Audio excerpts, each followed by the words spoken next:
I can completely understand people who come on social media and they have a product and they want to get people to buy that product. They basically try to sell in every single opportunity that they get, just like a salesman coming to your door every single day, knocking on your door. I'm pretty sure you'd be annoyed at that salesman. In social media, you're not really and truly supposed to sell. The objective of social media is to build a community. The goal of social media is not to sell. The goal of social media is to build a massive audience who engages with your content. They're all about you. It doesn't even have to be massive before you try to start sending them down the conversion pipeline.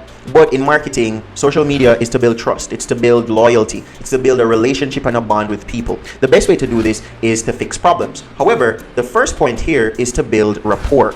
This is how you not sell on social media. I have an example. If you have a doctor, he's an old guy and he's pretty grumpy, and then you have another doctor, he's pretty humble and he listens to what you have to say. Now, here's an experience with the grumpy guy. You go into his office, you sit down and you say, "Doctor, I'm having headaches." He just looks at you. He doesn't really talk to you much. He starts writing on his pad. He gives you a prescription and he says, "You need to go to this pharmacy and you need to get this. This will help you for your headache."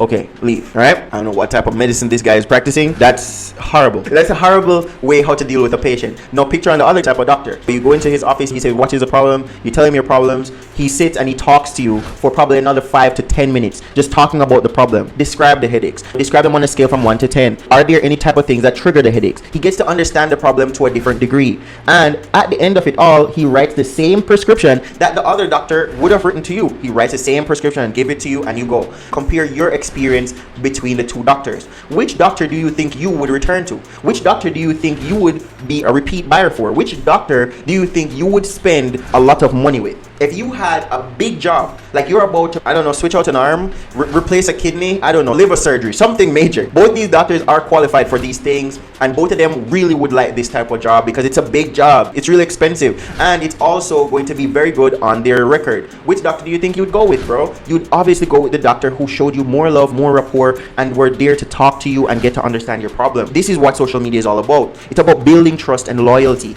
building a connection with these people. The people that you build a connection with, they are going to be your customers. They're going to be either directly paying you for things or indirectly paying for things. Now, the direct way is that they actually say, "Yo, I really love what you do. I want to buy things from you." And that's when they just, go down your conversion pipeline. We'll talk about your conversion pipeline at the end of the video. The real pipeline for marketing and sales, right? How these two things seamlessly connect. But that's one way. They directly come to you and they want to buy things from you, or they indirectly come to you. When you start to sell things, you'll sell things subtly, and when you start to sell it and somebody is interested, they will look at how other people in your audience are behaving towards your content. They will look if people love your content, if you have fans, if you have a really engaging community, and if that is there, they will trust you. It's called social proof. If a ton load of people see a certain behavior from a certain group of people, they will act the same way. Let's move on. Valuable content. To not sell on social media, you should create valuable content. I speak about it in other videos, how to create valuable content, but you want to talk about something remarkable. Everybody is getting into fitness, but what is a remarkable thing in fitness? Try to think about that and figure that out. A remarkable thing in fitness would probably be to completely transform the body from being fat to probably losing weight, to probably being skinny to being super muscular. So you create content about these type of things. These are two different avenues. Probably also how the body feels, from feeling super groggy in the mornings and feeling super groggy throughout the day to feeling extremely happy, feeling really energetic and filled with willpower. These are the massive things that you want to talk about, but in your niche. And then you want to make sure that you're talking from a position of expertise, meaning that you talk about how experienced you are or how knowledgeable you are about this thing. You don't have to do too much thinking about this because it will be communicated non-verbally to your viewers. So just make sure that you know what you're talking about. You have either achieved this for yourself or you have helped other people to achieve this and you are very knowledgeable about it. You know about this thing. You do more reading than the layman. Your perceived likelihood of achieving this thing. So you want to make people think that, hey, this amazing thing that we just talked about, they are able to achieve it. If people hear this amazing thing but they don't think that they're going to achieve it, then what's the point of this video? What's the point of them watching it? They're just not going to watch it. It doesn't make sense. Everything logical just fell through there. Good. If you have expertise about something and it's something remarkable, they will want to listen to what you have to say. The next two things that you want to try to reduce: the time delay delay? How long will it take them to really achieve this thing? A lot of people don't get into fitness or don't try to lose weight because they think about how long it's going to take them, or how many people they see try to get into fitness and it takes them years and they still don't have real results. You want to make sure that whatever industry that you're working in and whatever you're talking about, you try to save people time. Every single person on this planet has a limited amount of time. If you try to save people time, they will listen to what you have to say.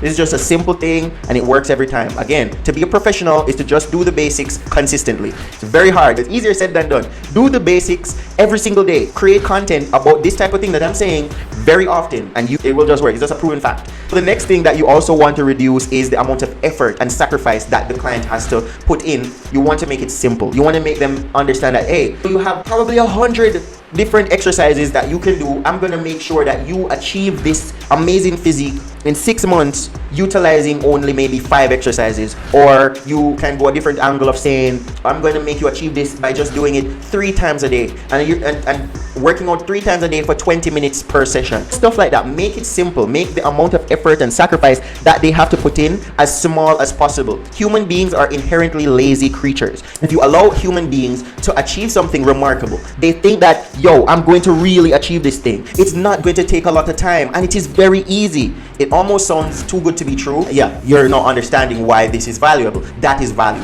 Now, again, don't try to cheat people. You don't need to cheat people. This is just the basic stuff. All you need to do is to just help people by doing things that are valuable. And we just basically broke down what is value. Now, the next thing is entertaining content. Now, some of the times when you get into content creation, you're a business owner. You love everything that you're doing. However, you may come off pretty robotic.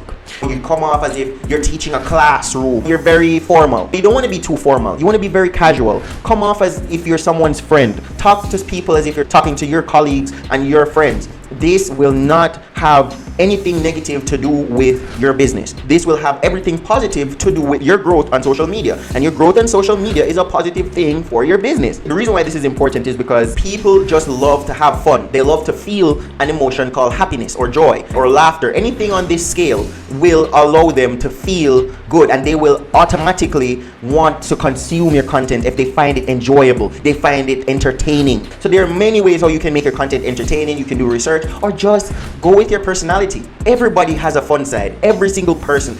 Maybe I'm just weird, but I find everybody interesting. If you dig deep enough, you find everybody interesting. So dig deep in yourself and let the interesting parts of your character bleed out on the camera. And entertaining content will always be shared far more than content that is the same amount of value but it is not entertaining. People will just share it. They want to say, yo, check this out. It's pretty fun. It's pretty easy. It's simple. It's very valuable. Make it entertaining. This is also something that you'll get into after you've done many reps on social media, because social media, like anything else, it's something that you need to get your reps in. You need to do it a couple times, record 100 long form videos, and then you'll see that you're basically a master at this thing. You're basically doing this thing as if it's second nature. Yeah, your first video, very hard. Your 100th video, very simple, very easy. You've done it 100 times. It's all about consistency. The next thing on how not to sell on social media is to sell problems or to highlight problems. There are tons of problems. Every single human being on this planet is fixing problems. You build a house, you want to fix a problem of shelter. You want to give people somewhere that they feel safe, somewhere that they feel secure. You want to make it maybe look good. You're solving, I don't know, the problem of aesthetics, appeal, entertaining, maybe making people feel good. They feel an emotion. So fixing problems is what every single person do. However, there are big problems and then there are small problems. For example, running someone's social media page is a huge problem. There are tons of things to do.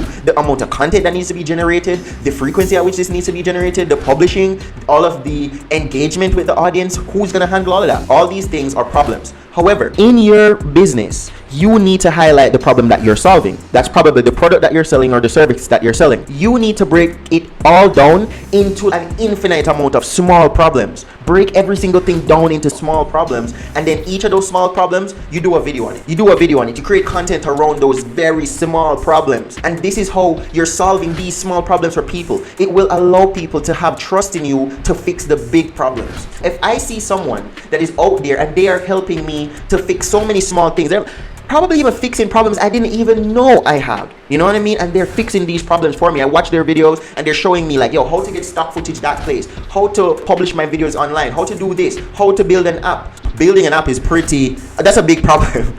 That's a big problem. But they do it in a simple video, like covering just the major steps. And then they do a video on each step and then a video on each of those steps and just continuously building content on small problems.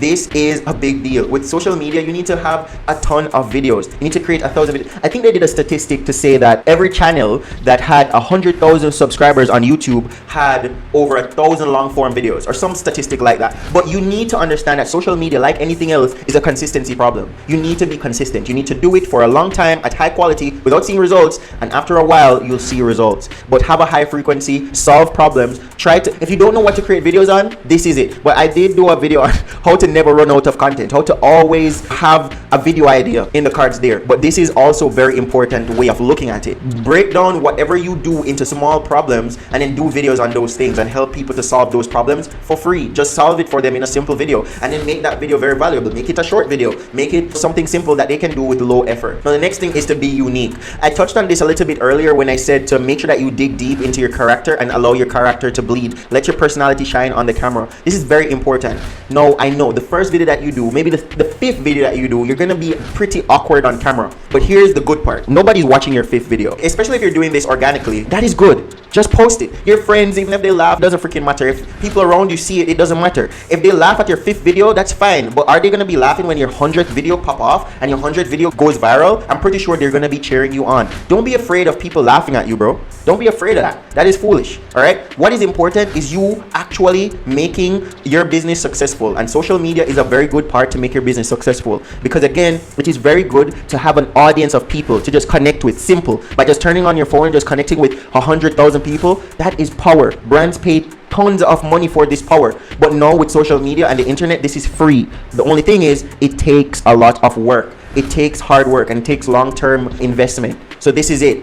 Be very bold on camera. Don't be too scripted. Try to use bullet points. You need to make it very valuable and you don't want to be rambling. Use bullet points, but talk to the camera. Don't be afraid to just move your hands. Whatever you want to do, you do, but just try to be unique. Be you. Whatever comes to mind, just do it. If it fails, nobody's really watching you. If you just do things, people just dig it. They just dig people doing things long enough. Somebody could do the most awkward video, but if they do the most awkward video for a very long time, you start to realize that is not normal. If somebody is able to record 100 videos and they're still awkward, it must be purposeful. And then it starts to become an act. And then it starts to become like Funny Marco or those people that they do awkward interviews. There's no wrong in this, bro. Just do what you need to do. Do a ton of videos. Do 100 long form videos. So be unique. Now the last one is to be relatable. They are people, not a mark or prey. I just wrote that down in my bullet points. They're people. Be relatable. Talk to them as if they're real. They're not just money that you need to run down and chase. No, they're people. Solve problems for them. Save them time. Be unique. All of these type of things are very important.